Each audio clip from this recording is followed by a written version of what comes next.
Hey guys, welcome back, and this is day 7 of clearing fractions. This is for Miss Colvin, Miss Lecky, and Mrs. Kelly. This first page of notes, I'm not going to read all this to you, but this right here is kind of telling you the purpose, right? If there are several fractions or several decimals in a problem, the easiest way to work the problem is to clear out those fractions or decimals. So I say that we're working smarter, not harder, okay? We're working smarter. So you might be a little overwhelmed at the beginning, right? All this right here, I'm gonna let you go over that to keep my video short. Might be a little overwhelming at first, but I promise as the video progresses, it should make more and more sense. Okay, so hopefully you recognize number 1 as a 2-step equation. And there is a fraction. There's only one fraction. So I think actually working smarter here is just to solve with my 2 steps, possibly 3. So I'm going to say minus 3. What I do to one side, I do to the other. So 1 minus 3 is negative 2. And that all equals 2x over 5. Okay? And so what I'm going to do is I'm going to get rid of this denominator first. So now what I'm going to do is I'm going to say what's the inverse of dividing by 5? Multiplying by 5. So now I know these cancel out. What I do to one side, I do to the other side. So here I'm just left with 2x, and it all equals negative 10. And the very last thing for me to do is divide by 2, which is x equals negative 5. And then remember, I told you to check. You can come plug it in. So in your calculator, you would say 2/5 times negative 5 plus 3. You would hit enter, and if you got 1, which you would know you were correct. All right, number 2 doesn't just have one fraction. Number 2 has 2 fractions. So what we're going to recommend is that we clear that fraction. Well, I'm going to focus in on my denominators. My denominators are 2 and 5. Y'all might remember this from elementary school, possibly even at Rogers, where you would list the multiples, right? So 2, 4, 6, 8, 10, 5, 10. Do y'all remember that? Hopefully you're saying yes or nodding your head. Do you see how the least common multiple would be 10? So what I'm going to do to clear my fraction is I'm going to multiply this whole side by 10. If I do it over here on the left, I better go do it on the right. Okay? So we're not going to panic. Now you can see why we need to distribute, right? Do you see how the distributive property comes into play? We'll say 10 times 1/2 x, and we'll say 10 times 3/5. So I've got my calculator ready. 10 times 1/2 gives me 5. So this would be 5x. Let's go ahead and write that down.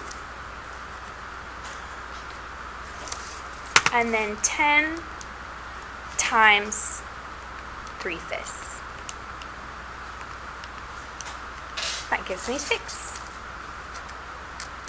3 times 10 is 30. Do you see how this was intense with all those fractions? It's intimidating looking. Do you see how multiplying everything by 10 makes this so easy and pretty? Now this is a 2-step, and from here, hopefully you know that you have to subtract 6.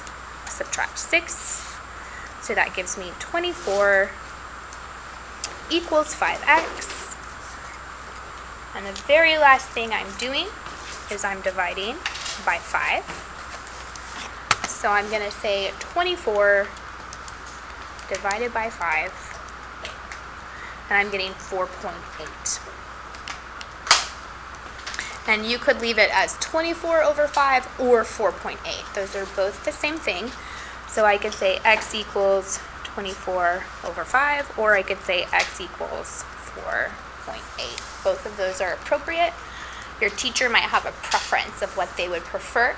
If this was a quiz with multiple choice, you would have to know, right, depending on what the quiz had as the answer, that those are the same thing. Remember, you can pause this video at any time if I'm moving too fast. Okay, so we'll notice on this one, right, we've got two fractions, one on the left and right. Do you see how your denominators are 3 and 6? So hopefully you're already kind of recognizing that 6, well, I was trying to kind of make that pretty.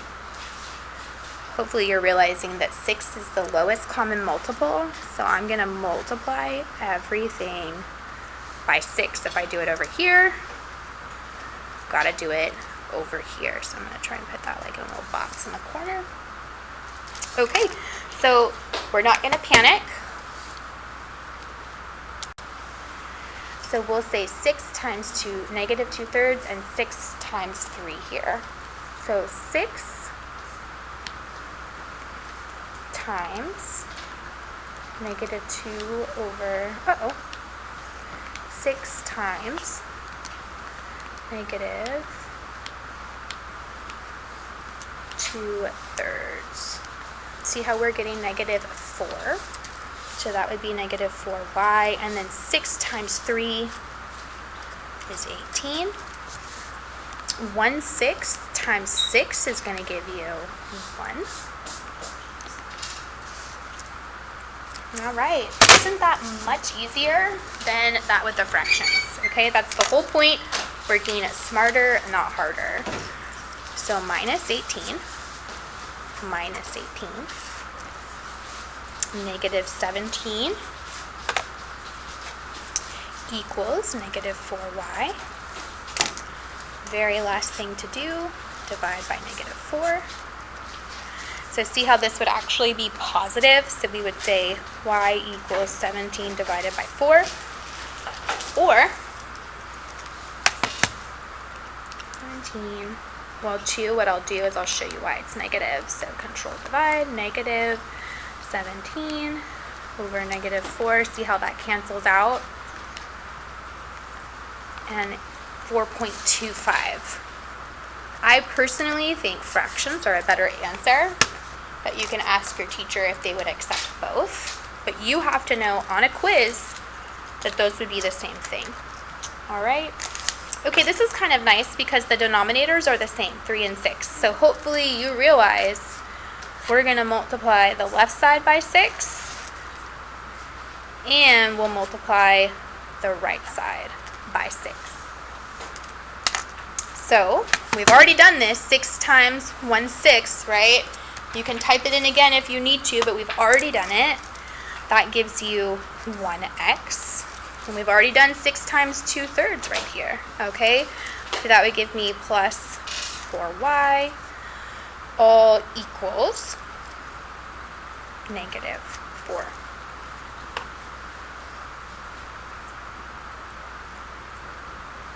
Oh, and y'all, I'm so sorry. Look what I did there. Negative 4y. Do you see what I did? That was silly, Miss Kelly. Hopefully you are asking why I'm doing that.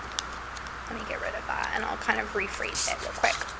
So 6 times 1/6x is 1x. 6 times 2/3 is 4.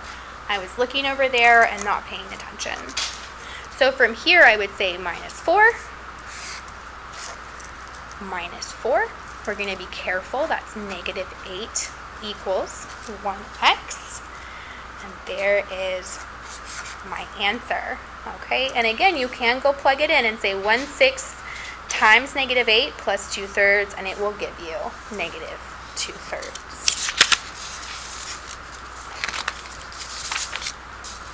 Okay, we're going to move on to some decimals. We just cleared fractions. Now we're going to clear decimals. I personally think decimals are a little bit easier. It kind of goes back to place value and scientific notation. Do you see how that's 1 space and 1 space and 1 space? So if I multiplied this by 10 and then multiplied this side by 10, what's going to happen is I'm going to get nice, pretty whole numbers. So let me show you what I mean. 10 times 0.2, do you see how that gives you 2? And then we'll do 10 times 3.5. See how that gives you 35? And then 8.8 times 10, 88. Okay, those whole numbers are going to be easier to deal with. So this will be 2x plus 35 equals 88. So now this is way easier. I'll say minus 35, minus 35.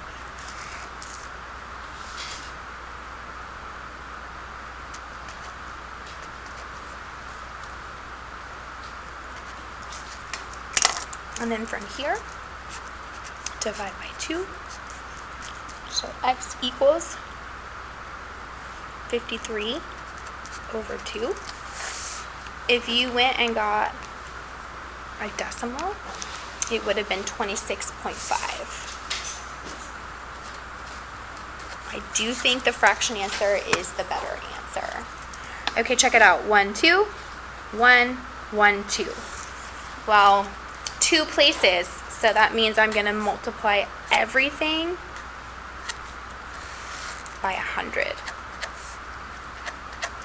So 100 times 2.67. Go ahead and do that in your calculator, especially if you're not understanding where I'm getting my answers. 100 times 2.67. See how you get 267?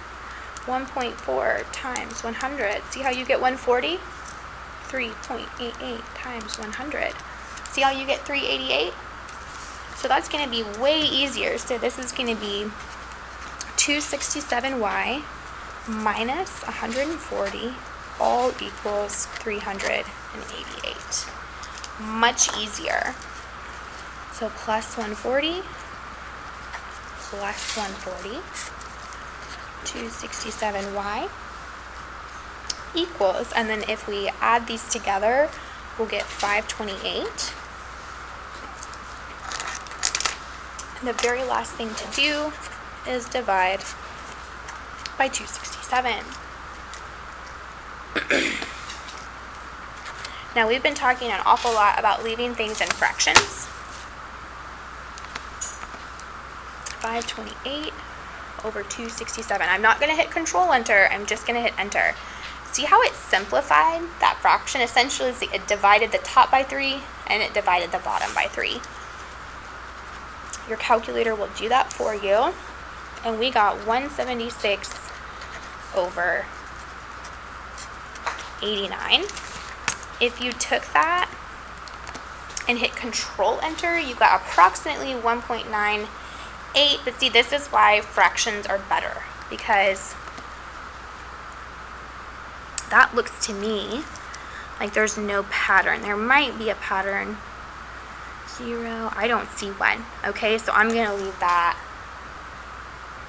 And I bet there is a pattern, because I know this is a rational number, right? Because it's a fraction, so there has to be a pattern. I just need more digits to figure it out. So I'm going to leave that as my answer. Okay, 1, 1, 1, 1. Do you see how a 10 would work here? I'm going to multiply the left side by 10 and the right side by 10. So 4.2 times 10 is 42. 3.3 times 10, there's 33. 1.1 times 10 is 11. And then times 10 would be 47. Okay, now before I start solving, I see some things that I can combine. So I'm going to combine these x's, and when I combine those x's, I get 75. X minus 11 all equals 47. So I'll add 11, and I get 75x equals 58. The very last thing I'll do is divide, and if I don't know if that can be simplified, I can just check in my calculator. I know it won't be, but I'm going to show you. 58 over 75 not simplified, and if I had hit Control Enter, see, that's a repeating decimal, right? So I would have said 0.773 with the repeating bar, but we'll leave 58/75 as my answer. Okay, so 1 space, ooh, look at that, 3 spaces, 2 spaces, 3 spaces. Do you see how we're going to need to multiply the left side by 1,000? And if we do it to the left side, we better go do it to the right side. So I'm going to show you on your calculator again. 0.1 times 1,000. See how that gives me 100? So this would be 100x. 0.006 times 1,000. See how that gives me 6? Oh, there it is. I don't know if you saw that. So minus 6 all equals. Now we're going to say 0.08 times 1,000. That gives me 80. 80x. And then 0.134 times 1,000. Hopefully you're saying 134. Okay, so plus 134. Now we haven't necessarily talked about this yet. Okay, so this is a little bit of a heads up for what's coming your way. Do you see how we have a variable on both sides? Okay, so this is kind of a challenge one. We're going to move the variables to one side. This is a positive 80x, so I'm going to say minus 80x, minus it here. I'm going to minus it here. So now hopefully you understand why combining like terms is important, right? So we get 20x minus 6 all equals 134. Now see, all my variables are on the left side. So now I need to move all my constants to the right side, because remember the goal is to isolate the variable. So 140 equals 20x, and then I'll divide by 20, and that gives me x equals 7. Okay, then I could take that and plug it back in to make sure I was correct. Okay, your teacher might show you a couple different ways to do this, and that is fine. But remember, this is working smarter, not harder. You guys have a good day, stay safe, and be kind.